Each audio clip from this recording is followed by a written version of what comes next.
কোথাও ঘুরতে যাওয়ার 2 মিনিট পর আমার বন্ধু খিচ।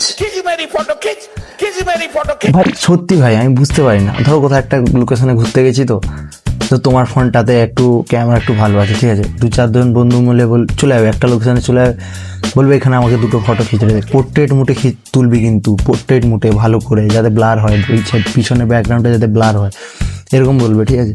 যাই না কেন 2 মিনিট অন্তর বলবে এখানে একটু ভালো, মিনিমাম 30 থেকে 35 পিস ছবি তুলবে, সেখান থেকে 5টা বেছে বেছে।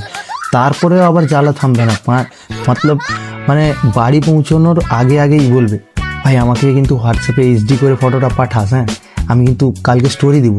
মানে 2 মিনিট অন্তর ছবি তুলতে বলবে, ভাই মাথা খারাপ করে দেবে, হ্যাং করে দেবে। তারপরে তো জ্বালায় গেল, তুমি যদি বলবে ভাই আমাকে একটা ছবি তুলে দে, এমন ছবি তুলবে তোমার আধা দেখা যাবে আধা দেখা যাবে না। তুমি যদি ভালো করে তাকে বুঝিয়ে বলো, তাও সে ভুলভাল তুলবে, কেন জানি না ভাই।